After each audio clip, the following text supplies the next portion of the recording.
Notre cher Ligue 1 Uber Eats nous offre encore beaucoup de joueurs de talent, beaucoup de joueurs à suivre cette année en Ligue 1.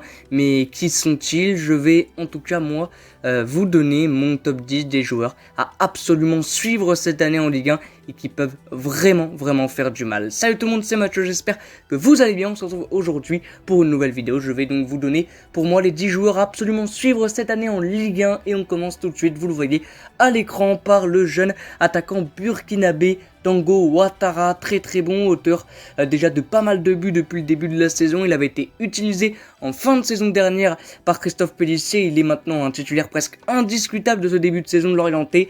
Très bon, très rapide, il vient d'inscrire à l'heure où je vous parle un coup franc magnifique contre le Football Club de Nantes pour permettre à son équipe d'égaliser. Très bon joueur Dango Ouattara, donc réellement à suivre cette année parce qu'un duo Terem Moffi Dango Ouattara, même un trio avec Stéphane Gerrard, ça peut vraiment faire mal. Bien évidemment, on en a parlé de Lorient qui peuvent faire mal cette année grâce à des joueurs comme ça, comme Dango Ouattara. Le deuxième vient de Toulouse, c'est un joueur qui a été acheté par le TFC, le jeune Chisdalinga, auquel on met énormément de confiance en Chisdalinga, titulaire dès son arrivée. Il va maintenant de toute manière l'être définitivement ou presque parce que Ricili, son principal concurrent, est blessé pendant pas mal de temps, donc Chisdalinga va devoir tout simplement faire le job. Il l'a déjà fait et il va le faire, je pense. Chisdalinga, il a vraiment un très bon talent, il prend la profondeur vraiment souvent. C'est un jeune qui sait se placer, qui sait tout simplement comment transformer ses occasions en but, donc très intéressant de la part du TFC d'avoir été le chercher. Donc voilà, maintenant c'est assuré, c'est vraiment un joueur à suivre parce que techniquement c'est propre et devant le but aussi, donc il faudra vraiment suivre le jeune Chisdalinga cette année. Le troisième est un jeune brestois, c'est Karamoko Dembélé, le jeune Krakito anglais. Karamoko Dembélé qui a 16 ans, a joué son premier match sous les couleurs du Celtic Glasgow, qui est un super joueur auquel on met vraiment tout simplement un avenir exceptionnel et radieux pour Karamoko Dembélé. C'était un petit peu plus compliqué sur les dernières années, on a peut-être un petit peu trop fait avec Karamoko Dembélé qui était annoncé comme la future star mondiale du foot. Brest a été le chercher, c'est un très joli coup de la part de Brest qui ne le fait pas beaucoup jouer depuis le début de saison. Il le fait rentrer en jeu un petit peu, Michel Derzakarian, mais sur ses entrées en jeu il est plutôt intéressant. C'est un joueur qui va jouer des matchs d'entrée, ça c'est sûr, et donc c'est là qu'il faudra le suivre parce que c'est un joueur très technique, très rapide et qui va vraiment par sa fougue, sa jeunesse faire mal aux défenses adverses. Donc affaire à suivre, Karamoko Dembélé.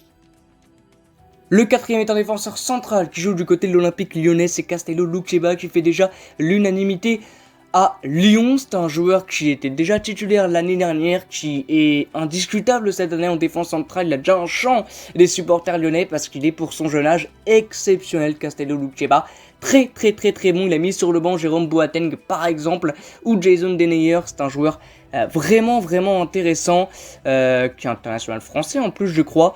Donc il faut le suivre. Quand vous regardez Lyon, regardez vraiment Castello Luqueba parce que c'est très bon. Castello Luqueba, c'est un très bon joueur. Si vous avez l'occasion de regarder le match de ce soir entre Monaco et Lyon, je pense qu'il sera titulaire.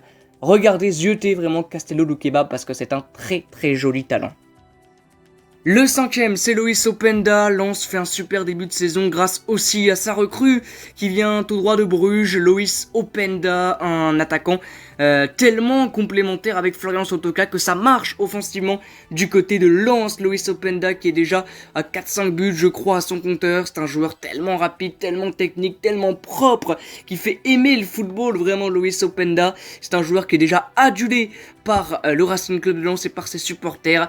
Et bien évidemment, comme tous les autres, il faut absolument le suivre. Ensuite, on va partir sur deux Rémois, un duo. Le premier, c'est Falorin Balogun, lui qui est prêté par Arsenal, qui a déjà 3 buts à son compteur, 3 buts en 3 matchs, qui est vraiment bon, et bien sûr, faut le suivre. Et donc, son duo, c'est Ito, le coréen, très bon aussi depuis le début de la saison. Ce duo-là se complémente très bien, et c'est vraiment intéressant ce que fait Reims avec ce duo-là depuis le début de la saison. Et ça peut vraiment permettre aux Rémois de chercher un maintien peut-être plus facile que prévu, parce que ce duo-là s'entend bien. On voit sur des appels, sur des 1-2, vraiment ça s'entend bien et ça se voit. Donc il faut suivre ces deux joueurs, mais il faut surtout suivre ce duo qui va vraiment faire mal en Ligue 1 cette année, je le pense. Ensuite, on va partir avec un Autrichien auteur de 3 buts. On n'en parle pas beaucoup depuis le début de saison, on devrait en parler plus et on en parlera plus de ce jeune joueur de 21 ans, Mohamed Cham, le Clermontois, le numéro 70, qui vient en tant que remplaçant de Mohamed Bayo. Et pour le moment, il signe ce rôle à la perfection, tout simplement, parce qu'il est vraiment bon, Mohamed Cham. 3 buts déjà à son compteur et affaire à suivre, bien évidemment, le jeune Autrichien. L'avant-dernier de la liste, c'est Johan Le Penant, la première recrue du mercato estival de l'Olympique Lyonnais, lui qui vient de Caen, qui était en finale de la Coupe Gambardella. C'est là que les Lyonnais ont découvert ce jeune talent de Johan Le Penant. Il n'était peut-être pas prévu comme étant titulaire directement, mais avec les absences en début de saison de Corentin Tolisso ou de Maxence Cacré, Peter Bosz a été obligé de mettre Johan Le Penant. Et c'était pas une mauvaise idée parce qu'il a été très très bon d'entrée contre Ajaccio. Il régularise vraiment le milieu de terrain lyonnais avec un petit peu le même jeu qu'un Maxence Cacré. Avec le départ par exemple de Lucas Paquetin, Johan Le Penant est devenu un joueur important du 11 aux côtés de Corentin Tolisso et de Maxence Cacré. Il compose un bon trio au milieu de terrain. Et Johan Le Penant, vraiment bon à suivre, mais à suivre sur plusieurs saisons parce qu'il peut déjà faire partie d'un débat au mercato, pas d'hiver, mais estival de l'année dernière. S'il continue comme ça, Johan Le Penant, très bon au milieu de terrain réellement pour son jeune âge, déjà beaucoup d'expérience du côté de l'OL. Et le dernier, c'est le héros de la semaine européenne du FC Nantes, Evan Guessant, venu de Nice. C'est un joueur que je trouve vraiment bon, un attaquant qui est doué de partout, de la tête, du pied, droit à gauche, des appels, des 1-2, dos au but. Il est vraiment bon, il arrive à prendre la profondeur très facilement, Evan Guessant. Et avec un Moses Simon, avec un Mustafa Mohamed, ça peut vraiment être intéressant du côté de Nantes, ça l'est déjà. Evan Guessant c'est déjà bien intégré dans cette équipe d'Antoine Gomboiré, donc joueur bien sûr à suivre. Voilà, c'est la fin de la vidéo, j'espère qu'elle vous aura plu. N'hésitez pas vous à mettre vos 10 joueurs à suivre de cette année en Ligue 1. Comme d'habitude, on se retrouve bientôt et moi je vous dis ciao.